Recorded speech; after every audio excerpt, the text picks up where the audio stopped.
ምርጥ ሐሳብ ኖሮ ሐሳብህን ለሰዎች ለመግለጽ ተቸግረህ ታውቃለህ? በሥራ ቦታ፣ በቤተሰብና ከጓደኞች ጋር፣ በትዳርህ ውስጥ የሚሰማህ ነገር አለ። ነገር ግን እንዴት መናገር እንዳለብህ አታውቅም። እንዲህ ብል አስቀይማለሁ በሚል ስጋት ወይም ምክንያት ዝምታን መርጠህ ሊሆን ይችላል። እውነታው ግን ይሄ ነው። በዓለም ላይ እጅግ ስኬታማ የምንላቸው ሰዎች በጠቅላላ የተለዩና በጣም ጎበዝ ስለሆኑ ሳይሆን ያላቸውን ጥቂት ዕውቀት ለሰዎች በቀላልና ሊረዱት በሚችል ሁኔታ በሚገባ የማስረዳት ችሎታ ወይም የንግግር ክህሎት ስላላቸው ነው ወደ ከፍታው የወጡት። ንግግርህ ማንነትህን ይገልጻል። ሰዎች የሚያዩህ በምትናገረው ንግግርና በቃላት አጠቃቀምህ ነው። ስለዚህ አስተውል። ንግግርህ ክብርህን ይወስነዋል። አሁን በዚህ ቪዲዮ ማንኛውንም ሰው ሊማርኩ የሚችሉና ንግግርህን የሚፈትሹ 6 በሳይንስ የተረጋገጡ የንግግር ሚስጥሮችን አሳያችኋለሁ። ቪዲዮውን ላይክ በማድረግ ጀምሩ። ለቻናሉ አዲስ ከሆናችሁ ደግሞ ሰብስክራይብ እያደረጋችሁ በትኩረት አዳምጡ።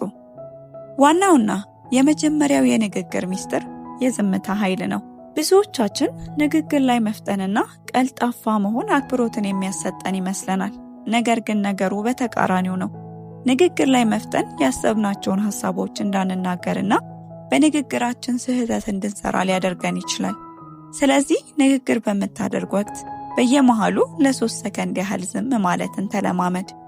ይህ ዘዴ ትንፋሽን ለመሰብሰብና የጠፋብህ ሐሳብ ካለም ለማስታወስ ይረዳል። ከዚህ በተጨማሪም የምትናገረው ነገር በሰዎች ዘንድ ዋጋ ያለውና ቁም ነገር እንዳለው ስለሚያሳይ ትኩረት ሰጥተው በአክብሮት ያዳምጡሃል። ስለዚህ ስትናገር ፍጥነት ቀንስ፣ መረጋጋትን ተለማመድ፣ ኮንሸስ ሆነህ አውራ። ሁለተኛው የንግግር ዘዴ ደግሞ የ70-30 ሕግ ነው። ጥሩ ተናጋሪ ለመሆን በመጀመሪያ ጥሩ አድማጭ መሆን ይጠይቃል። አሁን ባለንበት ዘመን ግን ሰዎች ሁሉ በጣም ብዙ ያወራሉ፣ ማውራት እንጂ ማዳመጥ እያቃታቸው ነው። አብዛኛው ሰው ስለ ራሱ ማውራት ይወዳል፣ መደመጥ ይፈልጋል። አንተ ደግሞ ይህንን እድል ስጣቸው። ጥሩ አድማጭ ሁን። በዚህ መንገድ በፍጥነት መግባባትን ትፈጥራለህ። ስለዚህ ስትናገር 70% የሚሆነውን ጊዜ አዳምጥ፣ 30% ደግሞ ተናገር። ስታዳምጥ እንዲሁ እያዳመጥክ እንደሆነ እንዲሰማቸው ብቻ ሳይሆን ከልብ በትኩረት አዳምጥ። ምክንያቱም ይህ በሚሆንበት ጊዜ ሰዎች ይህ ሰው በጣም ይረዳኛል የሚል እምነት በአንተ ላይ ይኖራቸዋል። አንተ የምትናገረውንም ነገር በአክብሮት ያዳምጡሃል። ስለዚህ ጥሩ የንግግር ክህሎት እንዲኖርህና ሰዎች አንተንም እንዲያዳምጡ የምትፈልግ ከሆነ በመጀመሪያ ጥሩ አድማጭ መሆንን ተለማመድ። 3ኛ የሰውነት ቋንቋ። አልበርት መህራቢያን የተባሉት በኮሚኒኬሽን ሳይንስ ታሪክ ውስጥ ትልቅ ስም ያላቸው የሥነ ልቦና ፕሮፌሰር ሰዎች ስሜታቸውንና አመለካከታቸውን በሚገልጹበት ወቅት ስለሚጠቀሙባቸው የመልእክት ማስተላለፊያ መንገዶች ጥናት አድርገዋል። በዚህም 70% የምንናገራቸው ቃላት ቀጥተኛ ትርጉም፣ 38% ደግሞ የድምፅ ቃና ወይም የድምፅ አወጣጥ ፍጥነት፣ የአነጋገር ውጥረት ሲሆኑ 55% ደግሞ የሰውነት ቋንቋ ወይም የፊት ገጽታ፣ የአይን ግንኙነት፣ የሰውነት እንቅስቃሴ፣ የእጅ ምልክቶችና አቀማመጥ ናቸው። ይህ ማለት ከምትናገረው ቃል በላይ አቋቋምህ፣ የእጅ እንቅስቃሴ ለሰዎች ትልቅ መልእክትን ይሰጣል። ስለዚህ ስትናገር ሁልጊዜ ትከሻህን ቀጥ አድርግ፣ እጆችህን አትደብቅ። ድምፅህም በጣም ዝቅ ያለ ወይም በጣም የሚጮህ መሆን የለበትም።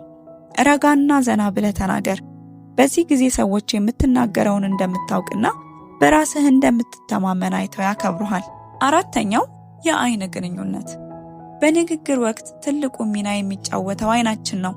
በእርግጥ አንዳንድ ጊዜ አይን ላይ ትኩር ብሎ ማየት ሰዎችን ሊያስፈራ ወይም ሊያሳፍር ይችላል። ነገር ግን በአግባቡ መጠቀም የምንችል ከሆነ የንግግር ክህሎታችንን ሊያሳድግልን ይችላል። ስለዚህ ሁልጊዜ ከሰው ጋር ስታወራ አይኖችህን ለ3 ሰከንድ ያህል የምታወራውን ሰው ግራ አይን፣ ከዚያም ደግሞ ከንፈሮቹንና ቀኝ አይኑን እያፈራረክ ማየት መቻል አለብህ።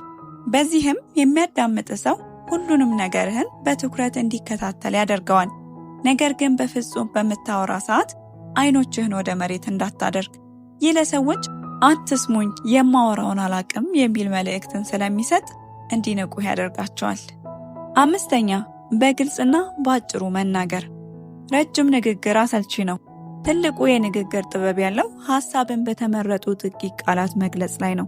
ስለዚህ ሁልጊዜ ወደ ዋናው ነጥብ ቶሎ መግባት አስፈላጊ ነው። ለማለት የፈለግኩት ማለት እያልክ ጊዜ አትፍጅ። መናገር የፈለግከውን ነገር በግልጽና ባጭሩ ስትናገር ካላስፈላጊ ስህተት ትጠበቃለህ። የሰዎች የትኩረት ጊዜ አጭር በመሆኑ መልእክቱ ሳይሰለች በፍጥነት ይደርሳቸዋል። አጭርና ግልጽ ተናጋሪዎች በራሳቸው እንደሚተማመኑና ለሌሎች ጊዜ ዋጋ እንደሚሰጡ ይታመናል። ስለዚህ ይህ እምነት ለአንተም ይሰጥሃል። በተጨማሪም በውይይት ወቅት ቁጣ ወይም ውጥረት ሲኖር አጭር ንግግር ጠብን አብርዶ ወደ መፍትሄ ይወስዳል። አጭርና ግልጽ ንግግር ስትናገር የሰዎችን ጊዜ ስለምትቆጥብላቸው በክብር ንግግርህን ያዳምጡሃል። ስለዚህ ንግግርህ አጠር ያለና ግልጽ መሆኑን እርግጠኛ ሁን። በዚህ መንገድ የንግግር ክህሎትህን ከፍ አድርግ። 6ኛ ከይቅርታ ይልቅ ምስጋናን መጠቀም።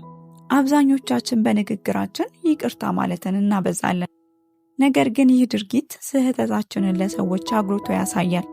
ስለዚህ በንግግራችን ወቅት ካላስፈላጊ ይቅርታ ይልቅ ምስጋናን መጠቀም ውይይቱን ከውጥረትና ከጥፋተኝነት ስሜት ወደ አዎንታዊ ግንኙነት ይቀይረዋል። ለምሳሌ ይቅርታ ስለዘገየው ከማለት ይልቅ ስለታገሳችሁኝ አመሰግናለሁ በማለት ተናገር። በዚህም ትኩረቱ ካንተ መዘግየት ወደ ሌላኛው ሰው ትዕግስት ይዞራል።